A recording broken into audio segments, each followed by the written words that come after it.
We've kept something in our father's barn for 25 years, my sisters and I.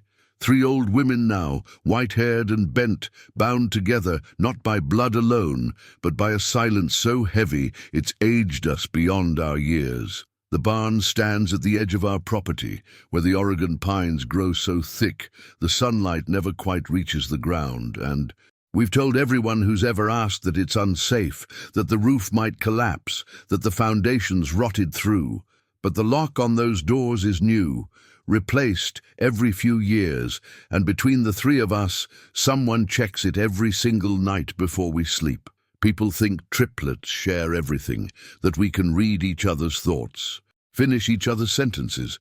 They're not entirely wrong, but what we share isn't magic or twin telepathy or any of that nonsense people write about in magazines. What we share is the memory of something massive breathing in the darkness, and the weight of a promise we made to a dying man who loved us enough to curse us with the truth. I'm the oldest by 7 minutes, and I suppose that makes this confession mine to carry.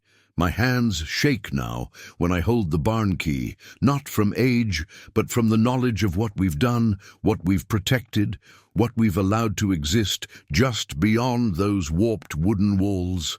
The truth has teeth, I've learned, and it's been gnawing at us from the inside out. Tonight, we're finally going to tell someone what's been waiting in there all these years. It was the storm that brought it to us, the kind that tears through the Cascades like something angry and alive, ripping branches from trees that had stood for centuries. We found it the next morning when Margaret went to check the fence line, and her scream brought me and Judith running through mud still churning with rain. At first I thought it was a bear, something enormous and dark, collapsed against the ravine. But as we got closer, I saw the wrongness of its proportions, the way its limbs bent at angles no animal I knew could manage. Then it lifted its head, and I saw its eyes, and everything I thought I understood about the world simply stopped. They were human eyes trapped in something that couldn't possibly be human, golden brown and wet with pain, but more than that, filled with a terrible knowing intelligence that froze me mid-step. It didn't thrash or growl as we approached, just watched us with an expression I can only describe as pleading, one massive hand pressed against a wound in its side that leaked something darker than blood. The smell hit us then, not the rot of decay, but something ancient, like soil from deep beneath the forest floor, mixed with rain on stone that hasn't seen daylight in 1,000 years. Margaret grabbed my arm so hard she left bruises that lasted weeks, and Judith whispered a prayer our mother taught us, but none of us could look away.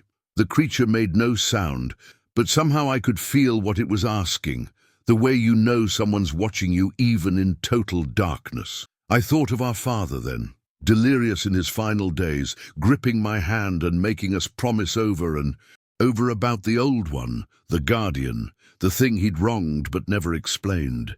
This was what he meant, what he'd seen in these woods decades ago when he came home changed and haunted, refusing to ever log again. The creature's chest rose and fell with labored breaths, each one a question we weren't ready to answer.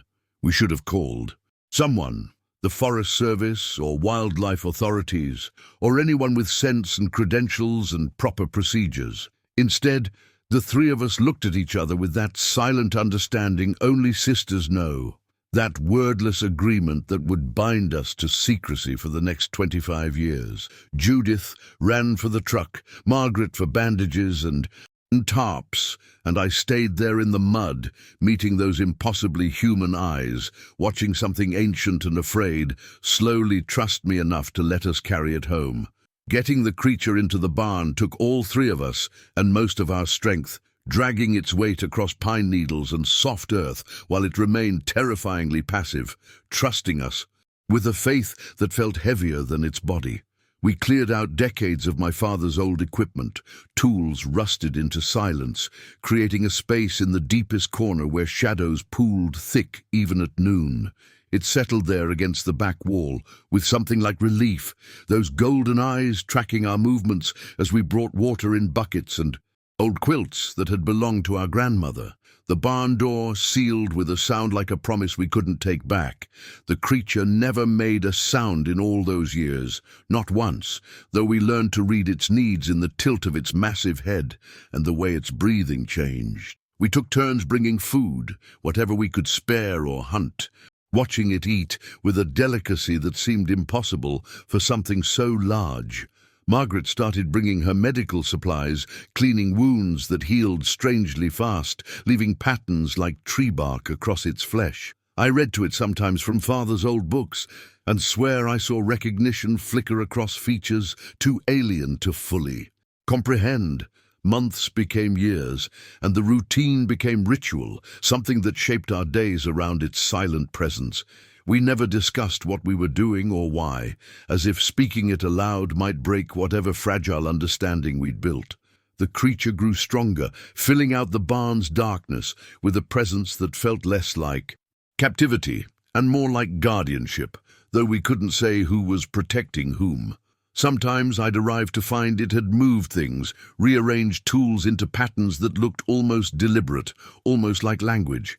The bond deepened in ways I still can't properly explain, something beyond human and animal, beyond keeper and kept. When I sat with it in the quiet hours, I felt connected to something older than the forest itself, a living memory of what these mountains held before we came, with our saws and certainty. It was changing us, I realized, making us part of whatever ancient thing it represented. We were no longer just three sisters hiding a secret. We were becoming witnesses to something our father had died trying to protect. The books changed everything between us. It started with Margaret's old college textbooks left open near its resting place, more as decoration than offering, until we noticed pages had been turned, studied with careful attention that left no damage. I began bringing more, everything from poetry to biology, watching those impossible hands trace words with something approaching reverence. The creature would spend hours motionless over a single page, absorbing knowledge through methods I couldn't fathom, and somehow I knew it understood far more than simple comprehension. It learned our names through repetition, though it never spoke them. Aloud, when I entered the barn, those golden eyes would find mine with recognition that felt like being truly seen for the first time in my life. Sarah, it seemed to say without sound, a greeting that resonated in my chest rather than my ears. We developed a language of gestures and presence, whole conversations held in the quality of silence. Between us, discussing things that had no words in any human tongue. The offerings began small, almost apologetic, things we might have missed if we weren't watching so carefully. Smooth river stones arranged by color, wildflowers that shouldn't bloom in that season, feathers woven into patterns that made my eyes water if I stared too long. Each gift felt like a window into an intelligence operating on frequencies we'd forgotten how to perceive. Beauty existing in dimensions we'd lost access to generations ago. Sometimes in the deepest hours, I'd fall asleep against the barn wall and dream in images that weren't mine, vast forests untouched by metal, families of these beings moving through darkness like living monuments. I'd wake to find the creature watching me with something like grief, and understood we were sharing more than space. We were sharing memory itself, bearing witness to extinction. The first disappearance happened 3 weeks after the creature learned to read Shakespeare. Old Henderson's prize bull vanished. Without blood or struggle, only strange three-toed tracks pressed deep into mud that shouldn't hold such weight. We said nothing at the town meeting, watching neighbors' faces twist with fear, knowing our silence made us complicit in whatever was unfolding. The symbols appeared next, carved into ancient Douglas firs with surgical precision, geometric patterns that hurt to memorize and impossible to forget. I found Margaret crying before one at dawn, her fingers tracing the grooves as if reading Braille. "The creature grows restless at night," she whispered, "and I think it's calling something. Or maybe warning us about what's already here." When the hiker's report hit the local paper, describing a massive figure watching from the ridgeline with eyes that reflected moonlight like mirrors, I confronted our silent companion. It was bent over Darwin's Origin of Species, those powerful hands trembling slightly as they turned each page. I demanded answers through gesture and desperation, pointing to the newspaper, to the woods, to the sturdy lock we no longer used.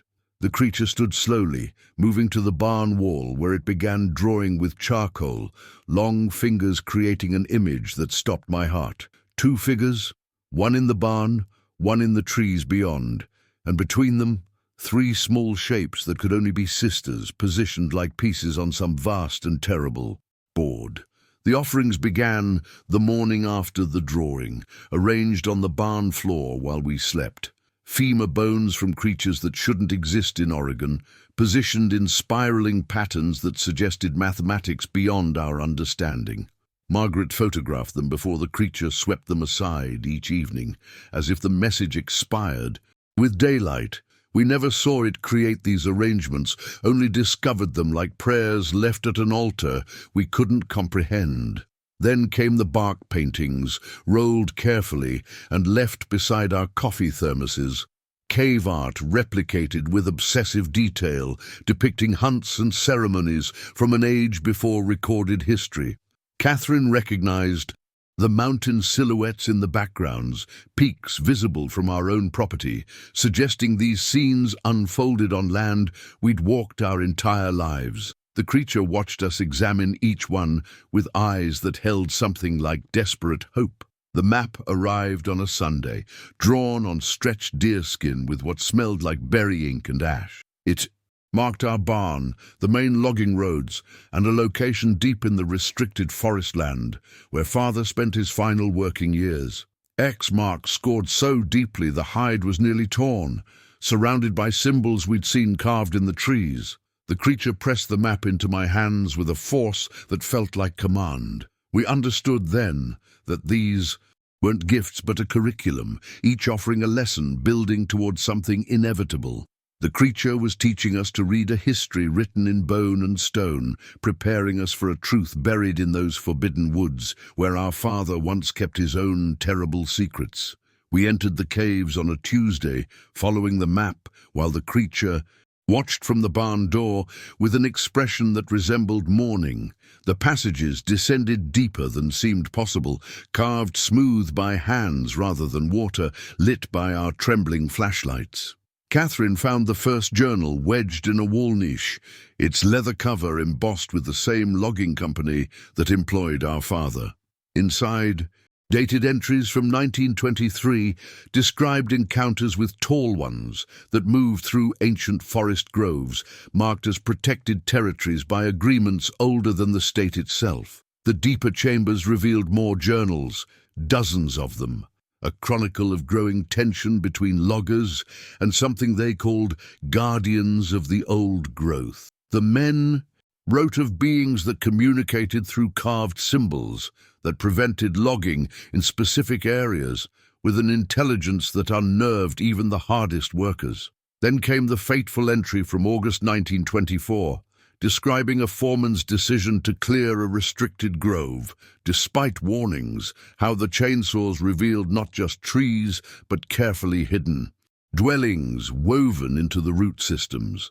Margaret's hands shook as she read Father's own journal, hidden in the deepest chamber, his handwriting documenting the aftermath. They'd destroyed a nursery, he wrote, finding 4 adult forms and 3 smaller ones that had perished protecting their young. Only 1 infant survived, hidden in a hollow cedar, its cries too human to ignore. The crew had sworn a blood oath to bury what they'd done and protect the survivor if it ever returned. We finally understood the weight Father passed to us, why the creature never left, why it studied those books with such intensity. It had been alone for 74 years, the last of its kind, and we were bound to the sin that made it so. The journal entries after the massacre were worse than the event itself. Father's descent into guilt, documented across years of sleepless confessions. He described how the crew had tried to raise the infant creature in secret, keeping it in a boxcar deep in company land, teaching it to hide, to fear humans, to survive. Alone, When it finally escaped at adolescence, Father made us promise on his deathbed to shelter it if it returned, though he never explained why. Now we knew the creature hadn't come back by chance. It had been searching for the only humans who carried the blood debt of its family's extinction. Catherine discovered the final pages, and her gasp echoed through the cave like a wound opening. Father had written about the breeding ground's true purpose, how the Guardians weren't just protecting the forest, but containing something deeper within it, something their presence had kept dormant for centuries. The logging company had known about the restriction, had been paid by previous crews to honor it, but greed had overruled ancestral wisdom. By destroying the Guardians, they hadn't just committed murder, they'd broken an ancient containment. We ran back through those caves faster than our aging bodies should have allowed. Father's final entry burned into our minds. The creature we'd sheltered hadn't been recovering from storm injuries. That night in 1998, it had been fleeing. The symbols it carved, the offerings it left, the way it studied those books on predators and survival, all of it had been preparation. It had been trying to teach us what was coming. When we emerged into twilight, the barn door stood open and the creature was gone, leaving only a final symbol carved deep into the wood. The same warning its family had left for loggers a century ago, now meant for us. We found it in the clearing where Father's crew had destroyed the breeding ground, collapsed beneath the ancient cedar that had somehow survived the logging. The creature's breathing came in shuddering waves, each exhale releasing a sound almost like words we couldn't quite understand. Its massive hand reached toward us, not in threat, but in desperate beckoning, and Margaret stepped forward first, tears streaming down her weathered face. In that moment, we weren't three terrified women. We were the daughters of a guilty man, finally facing the debt he'd left us. Catherine knelt beside it, her medical training useless now, but her compassion boundless, and began speaking softly about everything we'd learned in the caves.